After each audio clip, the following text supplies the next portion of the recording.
From things in the air to new things for our bodies, join me as we explore 2050. What would be the future technology? Valve's technology is incredibly advanced, and we're making strides that can push things even farther. We have cars that are much safer than they've been in the past decade, and we're even making fully electric cars that can help save the planet. There are even plans for self-driving cars and even self-driving Ubers that make the future of transportation very exciting. And that's just one technology that we're growing at a fast rate. What about all the others that are out there? What will technology be as we get closer and closer to 2050? Let's start with one that well and truly could happen very soon. Drones. Wait a minute, drones are already here. And yes, they are. But more times than not, the drones you are seeing are small, piloted by people who are just trying to have some fun, or the ones that are used by the military right now for strikes and surveillance. All very fun, but in the future, drones could be an integral part of our daily lives. You've likely seen shows and people talk about how in a few years drones could be the new delivery services. Anything from pizza to Amazon packages and more. And honestly, that's very probable. Drones right now can be incredibly sophisticated, and some TV shows actually use them for sweeping and aerial shots as they film. It's very cool, but to do deliveries, they'd have to be a little bit more programmed, as human error no doubt would be a very big buzzkill. Not that it's impossible right now, it's more of a question of numbers, logistics, costs, and making sure that the deliveries themselves are done in a methodical and careful manner. After all, it's bad enough when delivery people don't care enough about our packages and they just throw them onto the porch and potentially break stuff. The last thing we need is that to happen with drones. But by 2050, we may not only have drones delivering our packages, we might be looking up at the sky and seeing drones flying all over with incredible speeds and accuracy. And they potentially could be all run by AI. The potential is there, and by that point, various upgrades to drones and their programming will no doubt make them all the more efficient, durable, and quick. And potentially, they could go beyond basic deliveries for people and do emergency work.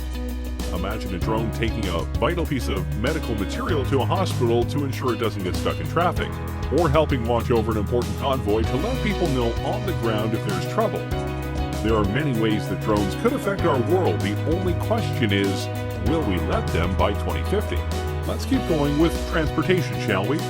Right now, one of the biggest ways to get around the countries we live in are trains. Trains ferry people and all sorts of cargo around in an efficient and reliable manner, which is why they've been in use for hundreds of years. If we're being honest here, while trains are efficient and reliable in certain ways, they aren't exactly fast, especially when it comes to passenger and freight trains. They can take a long time to get to their destination, and at times, it's more logical to take other modes of transportation, which is why companies are making special kinds of trains that can go much faster. You know of the magnetic trains of Japan, no doubt, but others like the Virgin Hyperloop are trying to push things even farther. Passengers or cargo are loaded into the Hyperloop vehicle and accelerate gradually via electric propulsion through a low-pressure tube. The vehicle floats above the track using magnetic levitation and glides at airline speeds for long distances due to ultra-low aerodynamic drag. Science fiction? Hardly. In fact, the first vehicle of the Hyperloop has already been tested and proven, and some larger tests are being scheduled for the next few years. And if this works, traveling across the country will be much faster. How much faster? The Hyperloop aims to send people shooting across the tubes that they make at a rate of about 600 miles per hour, which means if they were able to do this across the entire United States from east to west, or vice versa, you could travel across the whole country in about 5 hours, give or take. Considering it would take much longer for a regular train ride or car ride, that's a big improvement. And they're planning to do this with not just people but cargo. Imagine being able to ship something in the morning on the West Coast to the East Coast and know it will get there before the day ends. That is quite impressive. Plus, the tubes would be built underground as to not disturb wildlife, and they will go and make it in a way where there are no carbon emissions. So they're fast, they're reliable, and they won't harm the planet. Seems like a win all around. Of course, you do have to wonder what it would be like to be on a 600 mile per hour train thing, but hey, we'll just find out soon. And by 2050, this could be one of the main modes of transportation around the world. Before we show off even more technologies we could have by 2050, be sure to like the video and subscribe to the channel. That way you don't miss any of our weekly videos. Okay, we've had some fun ones, but now let's go deeper down the rabbit hole and talk about the ones we all fear. AI. Yep, artificial intelligence. And no matter what way you look at it, people are seriously trying to make it happen, and make it happen soon. AIs are literally everywhere, including in your cars, and in your homes via devices like Alexa, which are indeed forms of AI. And there are things like Watson that is so smart that it could beat two Jeopardy legends. So by 2050, AI could be so advanced that our cultures, our world, could literally be run by them in a logistical and computing sense, or in a Terminator humans are obsolete sense. And believe it or not, we're closer to that than you might think. Google's DeepMind isn't there yet, but really I'm sure they'll probably discover those things along the way. And by 2020, it's possible their computer could be superhuman and could be conscious. Pearson has said. That could be the beginning of the end, really. Is Judgment Day inevitable? Maybe, maybe not. It just depends on how far we go with AI and how much we're able to control it, or if we can't fully control it once they reach certain levels of intelligence. Of course, for all of our worries about AI, there is a chance it could be all fine. Imagine if the lighter side of sci-fi comes through in regards to AI, and we get a bright future powered by AI. Think about it.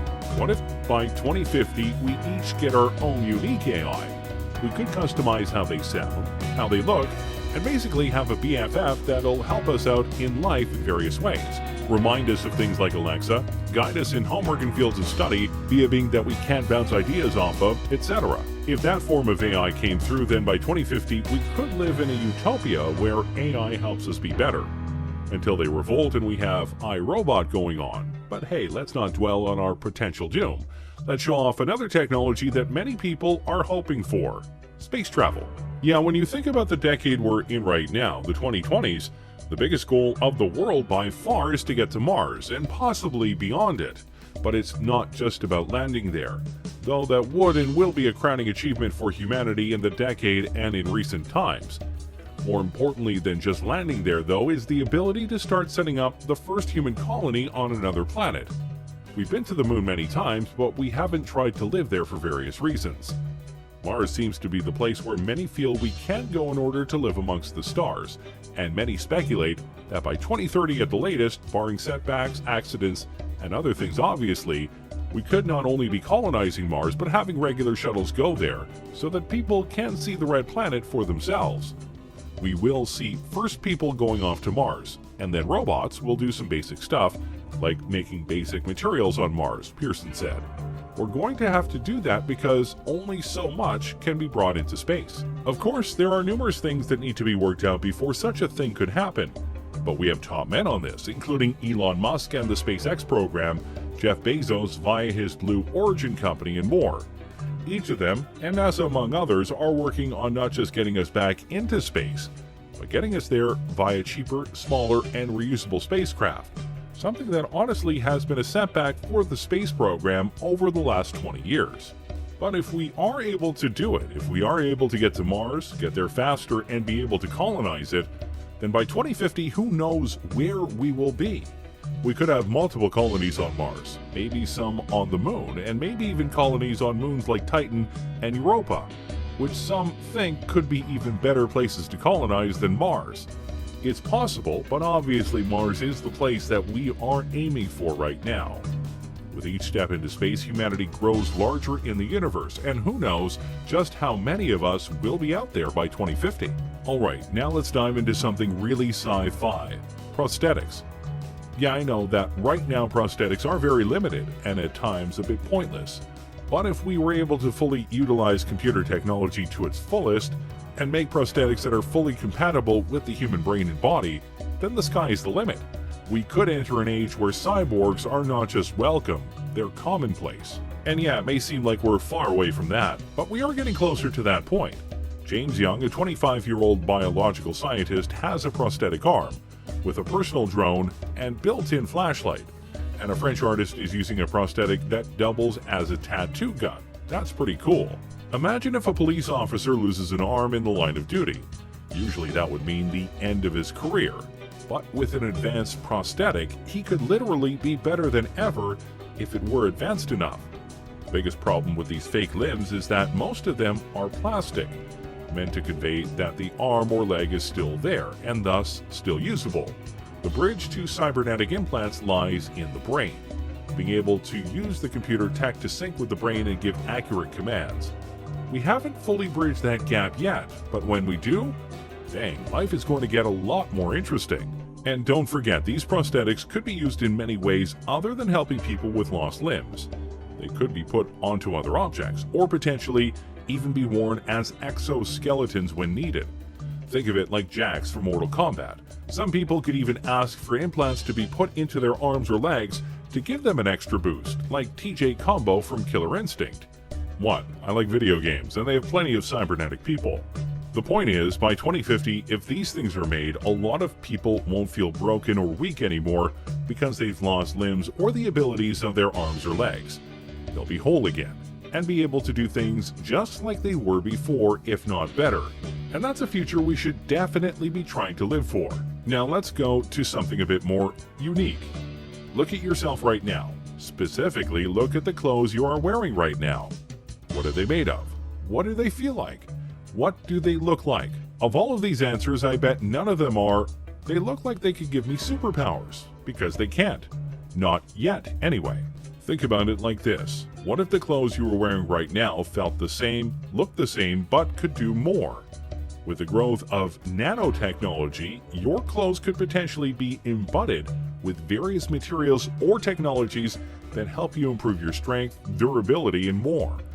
For example, what if you had a shirt on that was light as a feather, but could absorb impacts and leave you with no injuries? That would be pretty impressive and important, especially in this age of gun violence we live in. Or what if the uniforms of firefighters made them completely heat-resistant and burn-proof, further ensuring that they are able to do their jobs without much risk to their lives? The technologies that we can put into clothes is out there, and some people are working on it right now, both in terms of multiple functions, but also cosmetic appeal. Imagine if by 2050 we have the ability to craft whatever kinds of clothes we want, and even select what kind of abilities they have. Imagine you wear a special kind of top that has a special pattern on it, and when you press a button or say a keyword, that pattern unfolds and suddenly you have wings on your outfit. Wouldn't that be cool? If done right, this could be the newest wave of fashion and style in the future. See, the future is hip. I'm sure that last one left you drooling, so let's temper your expectations and talk about school. Yes, it sucks, and learning can be a chore, but in the future it may be a lot more interactive. Over the last decade or so, computers in schools have been a must-have for various courses. But if the advent of virtual reality simulations come through as many expect them to, it could lead to all sorts of innovations in the classrooms that could help kids with what's going on. You could take students to an environment in the past and show them what was happening, like watching a battle taking place, Pearson said. You can explain that sort of thing more easily if they can see it happening than if you are looking at a textbook. Oh yeah, history and geography classes would be much more fun, that's for sure. Or imagine an audiobook, but instead of just an audio, you could see the characters coming to life before your eyes, and you watch them interact with others. School plays could have projected environments to make things seem more real. And of course, you could have virtual tutors to help you with problems that the teachers aren't able to help with. Education is definitely something that can benefit from advanced technologies, and by 2050, our school systems could be so revolutionized that you have to try really hard to fail class. Though I'm sure some of you would still try. Finally, let's talk about something that I'm sure you'll be horrified to hear. In the future, you likely won't need a phone.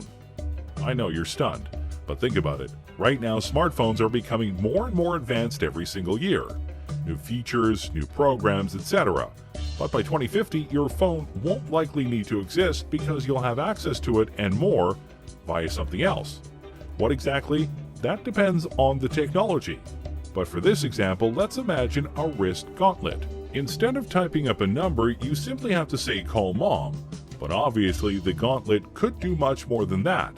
It'll likely have a holographic screen that you can use to look up information on a much bigger keyboard.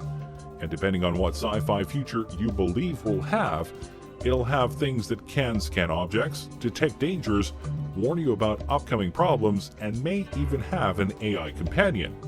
So yeah, your phones are important right now, but in the future, more than likely not. Thanks for